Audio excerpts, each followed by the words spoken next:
Right. On behalf of Cair, we are going to speak to our officer over here that comes to the mosque, to the Tampa Mosque. All right, officer, if you'd like to introduce yourself, tell us. I'm Officer Hoskins. I'm assigned to our District 2 Street Level Anti-Drug Squad, and we brought the board along to give some examples. As you can see, a lot of pills on the board. Pills are actually becoming one of the larger problems, either through doctor shop. And pills are become a large problem comparatively. That's becoming kind of the hot topic of the day in the drug world. A lot of times people will smuggle them farther up north and make a large profit on them, and people don't realize just because it comes from a doctor, they don't realize how addictive and harmful it can be if it's abused. So what we have over here? Well, these are depressants. You've got some of your everyday depressants people have probably heard of. You've got Xanax, Valium, a whole host of other styles. You've got stimulants over here. What about this one?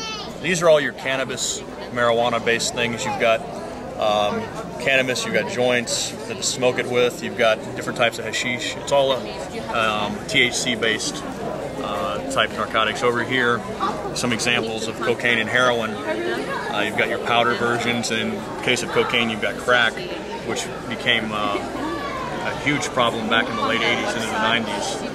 I won't go so far as to say it's on the decline, but it's not what it used to be. Pills are definitely becoming a bigger problem, and crystal meth is moving in.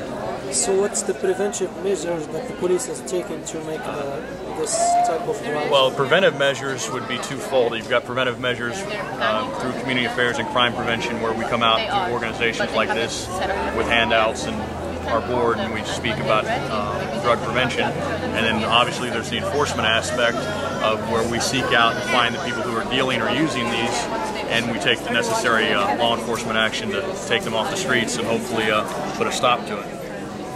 Is there any programs out there for rehabilitation and things like that? Well, there's a lot of different programs, both private and public, for rehabilitation. There's any number of private programs for people who put themselves into it, and there can also be court-ordered programs. Around here, it's usually ACTS is the acronym for treatment, and they can be court-ordered into it, either ACTS or DACO, for treatment through part of their sentence when they've been arraigned through the judge. How could you educate the public about the effect of the alcohol on the community? Well, alcohol is not one of our primary concerns in my squad because it's at the time not illegal. The DUI squad is actually probably the most active in educating on alcohol because DUI is the primary alcohol-related crime we deal with, and that's more of their specialty. We stick pretty much to the drugs that are illegal per se in and of themselves, like the marijuanas, the cocaines, and the heroins, and all the abuse of the prescription pills. How is it detrimental to the health? How is it? Well, different types have different detriments. The pills, when used appropriately, under a doctor's care, have hardly any detriments, ideally, but when abused, they can start to cause addiction and problems.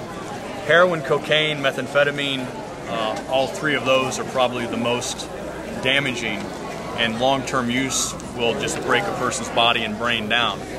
Scientific studies of PET and CAT scans will look at the brain of somebody who's an addict versus a brain of somebody who doesn't use, and the differences are astonishing.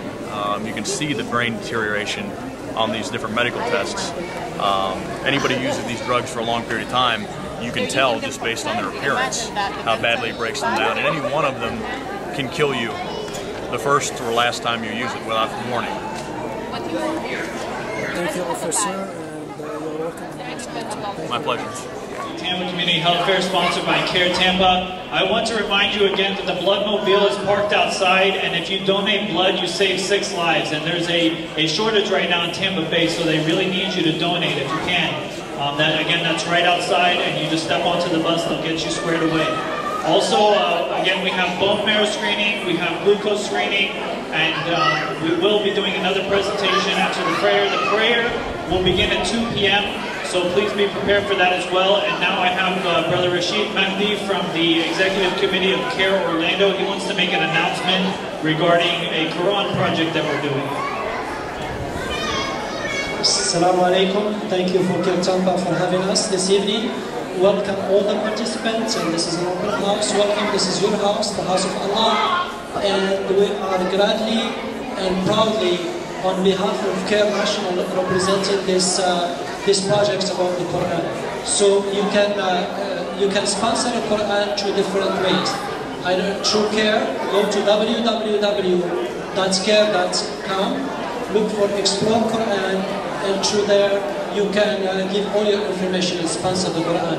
Cair is doing a national campaign on almost 100,000 Qurans to be sponsored to all the American leaders in order to dispel all the misconceptions about Islam.